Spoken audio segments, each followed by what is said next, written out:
재림의 하이라이트는 도대체 어떤 것일까? 어떤 것일까?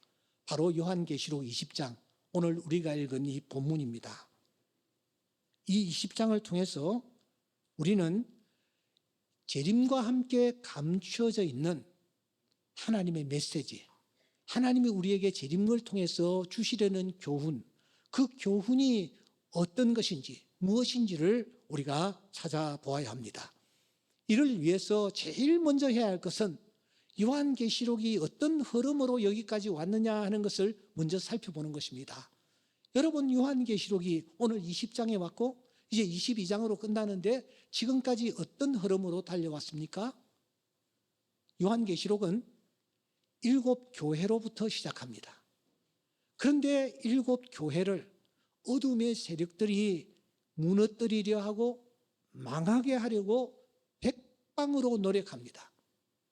그래서 사랑하는 여러분, 6장에 보시면 인의 재앙이 나타납니다. 8장에 보시면 나팔 재앙이 나타납니다. 15장에 보시면 대접 재앙이 나타납니다.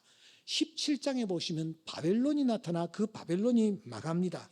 19장에 보시면 바다 짐승이 나타나고 또 거짓 선지자가 나타나는데 이 모든 것들이 하나님의 교회를 무너뜨리려 하고 하나님의 성도들을 괴롭히며 힘들게 하지만 결국은 이 재앙으로 말미암아 다 무너지는 그런 역사가 나타나는 것입니다.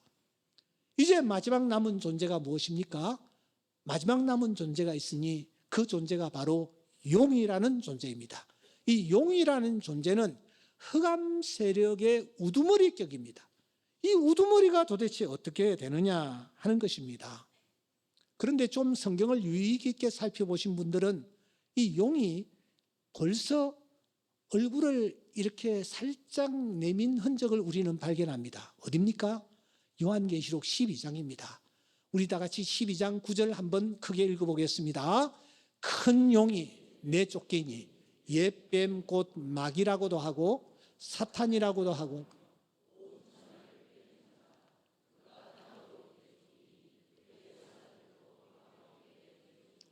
하늘에서 용이 땅으로 내쫓깁니다.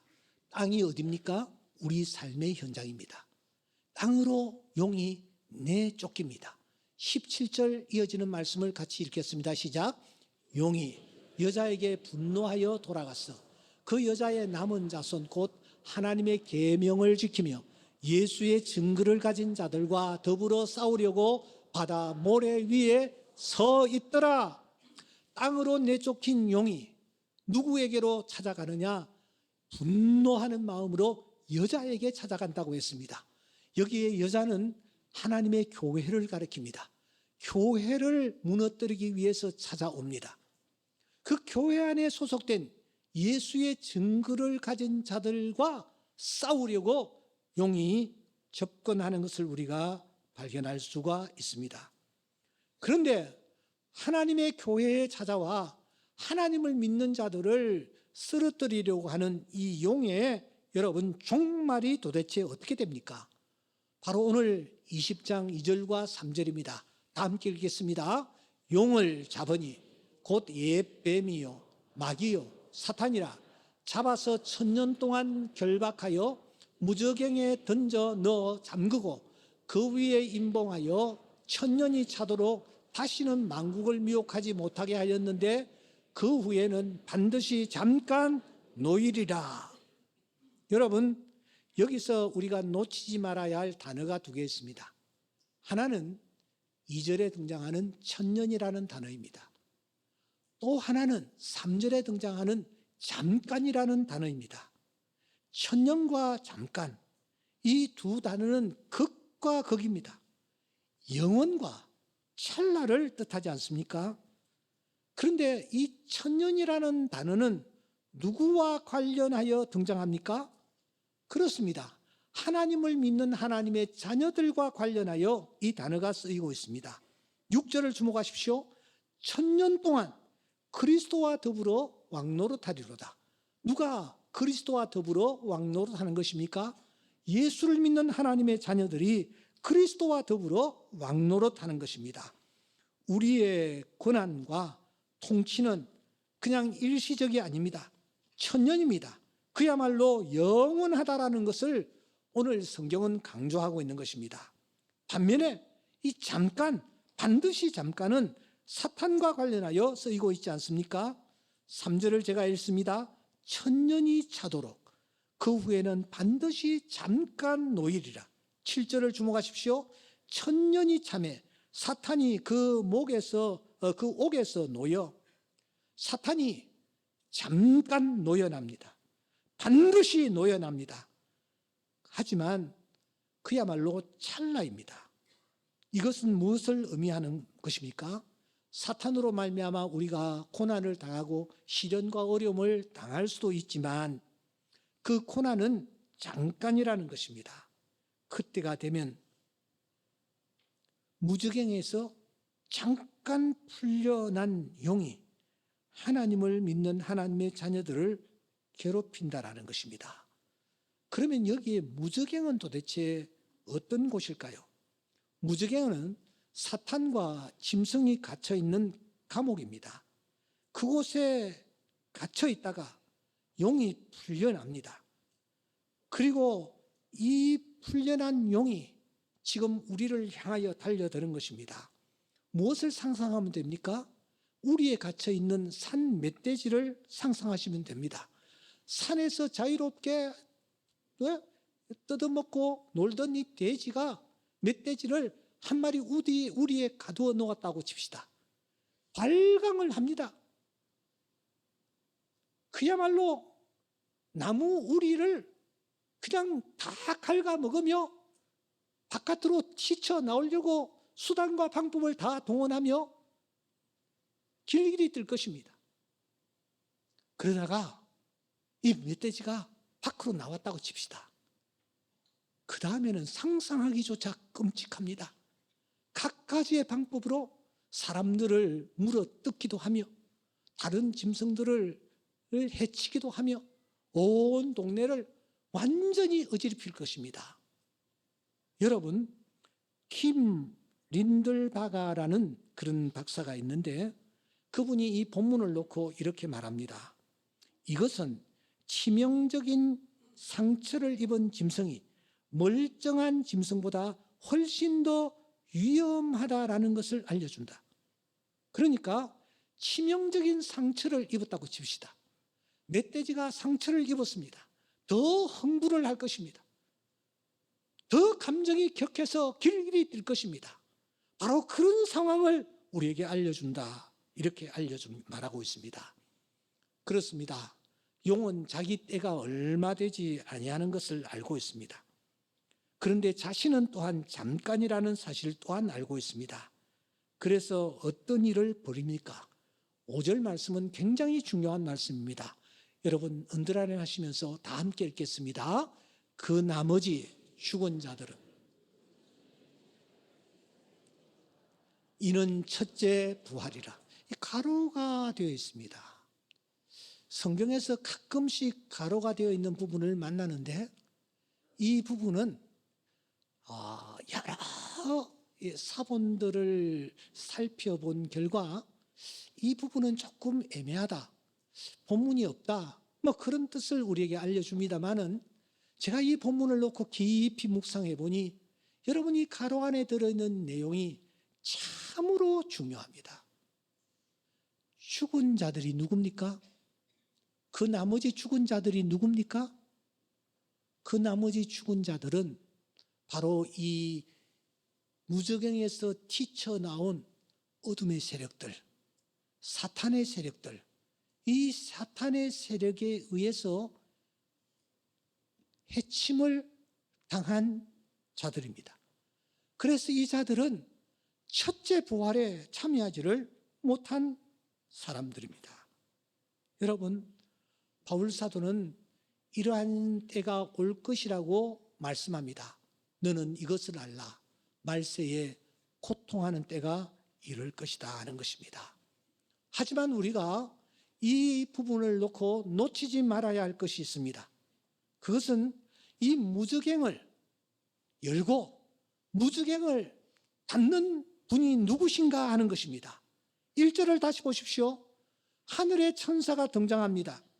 이 천사는 하나님의 시종이요 심부름꾼입니다. 그 심부름꾼에 의해서 무저갱이 열리고 무저갱이 또 닫힙니다. 이것은 무엇을 뜻합니까? 모든 것이 하나님의 장중에 있다라는 뜻입니다. 그렇습니다. 어둠의 세력조차도, 사탄의 세력조차도 하나님의 장중에 있습니다. 그러므로 하나님의 자녀들인 우리를 어둠의 세력은 어찌하지를 못합니다. 최후의 승리는 우리의 것인 줄 믿습니다. 주님이 십자가로 승리하신 것처럼 우리 또한 승리하게 될 것입니다. 이 영적인 싸움은 결론이 벌써 정해진 싸움입니다. 결과가 이미 드러나 있는 싸움이요, 승리가 보장된 싸움이라고 할 수 있습니다. 물론 우리가 땅 위에 살면서 여러분 고난을 겪기는 하지만 그 고난은 잠깐입니다. 그리고 고난 후에는 하나님의 자녀들에게 승리의 기쁨을 주신다고 말씀하는 것입니다. 그래서 시편 기자는 우리에게 이렇게 말합니다. 잠시 후에는 악인이 없어지리니 내가 그곳을 자세히 살필지라도 없으리로다. 로마서에서 바울 사도는 이렇게 권면합니다. 생각한데 현재의 고난은 장차 우리에게 나타날 고난과 영광과 좋게 비교할 수가 없도다. 우리는 지금 마지막으로 용이 발광하는 이 시대를 살아가고 있습니다.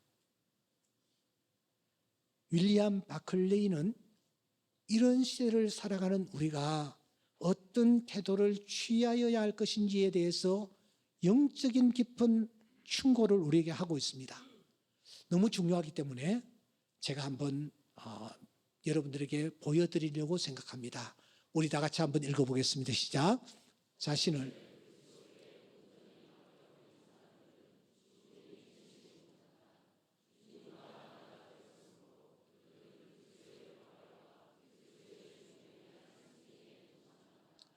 육체적 죽음은 그들에게는 겁낼 것이 못된다.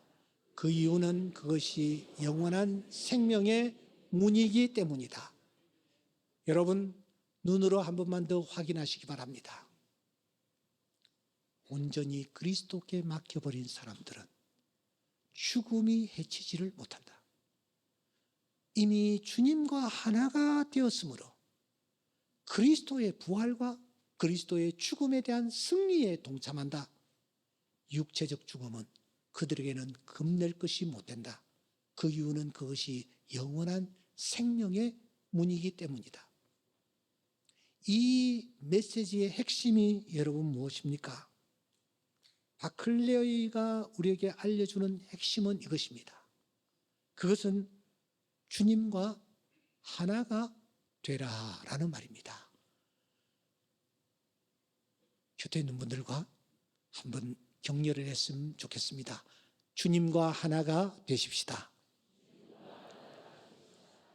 좀 고개도 숙이면서 환한 모습으로 주님과 하나가 되십시다. 아멘. 우리가 주님과 하나가 될 때에 주님이 승리하신 것처럼 우리가 승리하게 될 줄 믿습니다.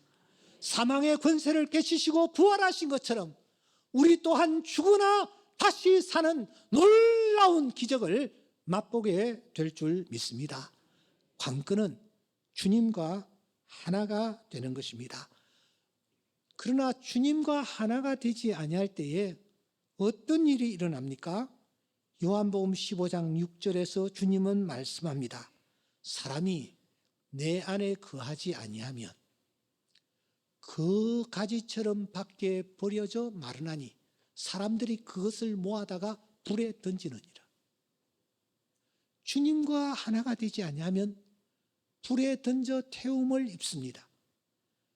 마태복음 3장 10절에는 이런 말씀이 있습니다. 이미 도끼가 나무 뿌리에 놓였다.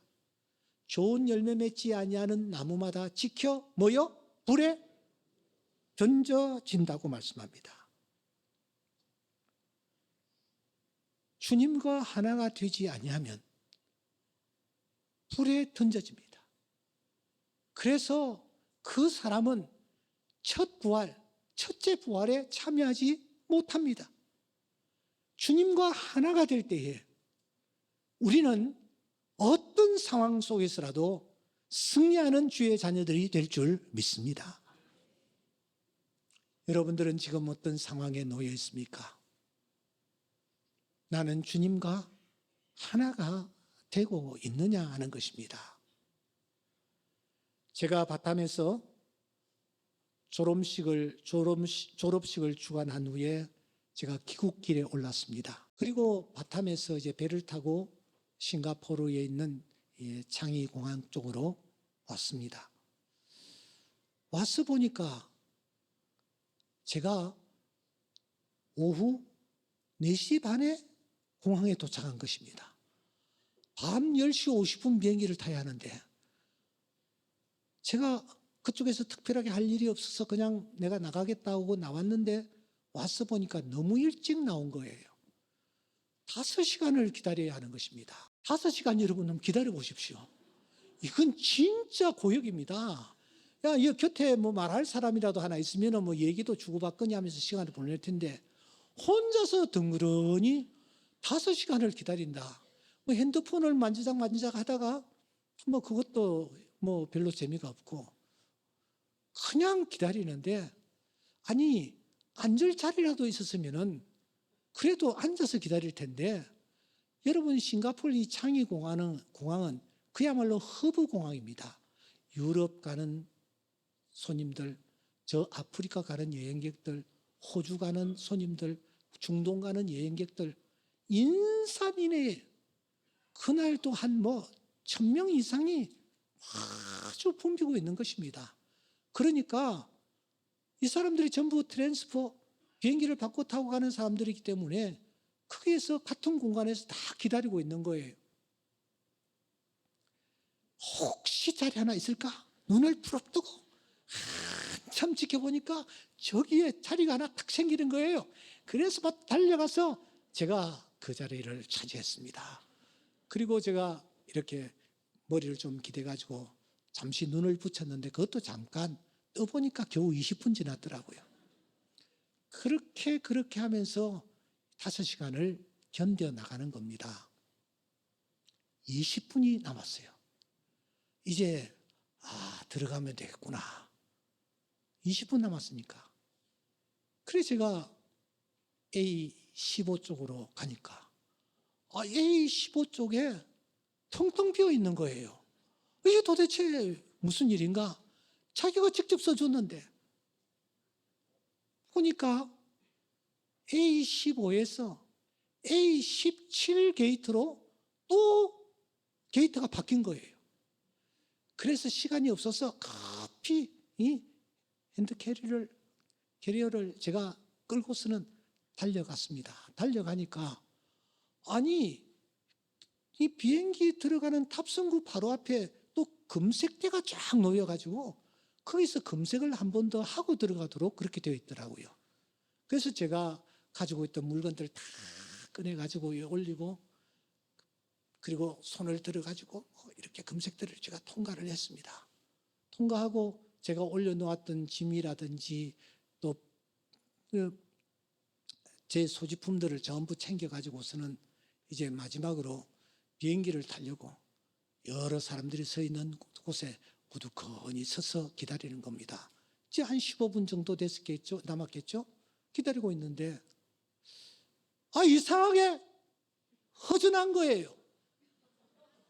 허전한 거야. 그래서 내가 이렇게 나도 모르게 본능적으로 만지니까 핸드폰이 없는 거야. 그래서 남은 짜투리 시간이라도 이용해가지고 제가 한번 밖에 나가서 찾아봐야 되겠다 하는 생각이 들었습니다. 그래서 검색대 그 직원에게 내가 다시 한 번 더 나갔다 올 테니까 좀 양해해 달라고 다녀오라고. 그래서 제가 이 옆으로 해서 이제 밖으로 나갔습니다. 밖으로 나갔는데 그 넓은 광장, 그 많은 사람들, 여러분 제가 어디에 앉았는지조차도 기억이 나지 않는 거예요. 모두 다 의자가 비슷비슷하고 사람들은 다 자기 자리를 차지하고 누워있고 도대체 내가 엉덩이를 두드리면서 좀 일어나 보라고 내가 핸드폰을 잊어버렸다고 제가 그렇게 할 수 있습니까? 더군다나 그게 싱가포르 창의공항의 카페트는 너무 얼룩덜룩해. 시커먼 게 너무 많아. 그러니까 핸드폰이 떨어져도 잘 보이지 않는 그런 색상이었어요.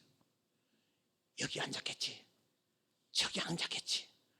제가 그 시간에 여러분 상상해 보십시오.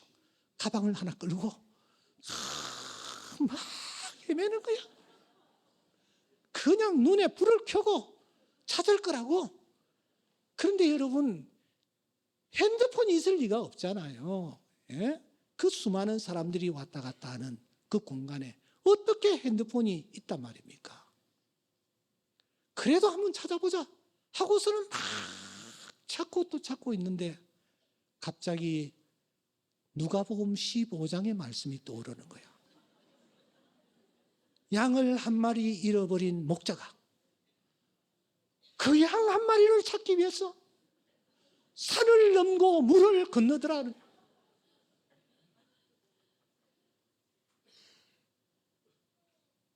한 드라크마를 잃어버린 여주인이 빗자루를 들고 먼지를 뒤집어 쓰면서 한 드라크마를 찾고 있더라는 거예요. 집 나간 아들을 기다리는 아버지, 집에서 잠을 자지도 않고 바깥들에서 찬이슬을 맞으며 그 아들이 돌아올 때까지 기다리는 거예요. 그때 핸드폰을 찾는 내 심정이 목자와 같았고 여주인과 같았고 그 아버지와 같았어요.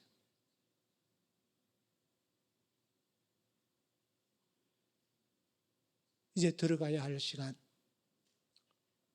그때 제가 그 자리에 서서 하나님 앞에 회개를 했어요. 내가 목사로서 지금까지 달려오면서 그런 심정으로 핸드폰을 찾는 심정으로 길 잃은 성도들을 찾아보고 돌아본 적이 있는가? 문지를 뒤집어 쓰면서도 그걸 개의치 않냐고 한 심령을 구원하기 위하여 최선을 다했던가? 너 잠도 자지 않고 아들을 기다리던 아버지의 심정으로 사역을 했던가? 제가 그때 마음이 너무 아픈 거예요. 사랑하는 여러분, 우리가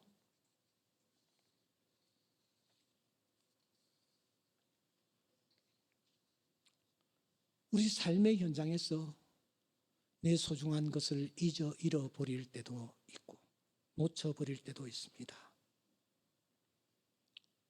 하지만 우리 주님은 그렇지 않습니다.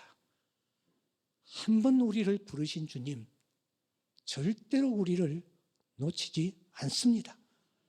내가 설령 길을 떠나도 주님은 찾도록 찾으면서 나에게 다가오시는 분이심을 믿습니다. 내가 먼지 구덩이 속에 던져져 있어 주님은 길을 들고 다가오셔서 쓸면서 나를 찾으시는 주님이심을 믿습니다. 내가 세상 연락에 빠져 먼 나라에 도망을 치다 할지라도 주님은 또 찾으시고 기다리시며 내가 돌아올 때까지 기다리시는 분이심을 믿습니다. 왜냐고요? 내가 주님과 하나가 되어야 할 존재이기 때문입니다. 사랑하는 여러분, 그렇습니다. 우리가 이 험한 세상을 이길 수 있는 힘은 내 힘과 내 능력과 내 지혜가 아닙니다.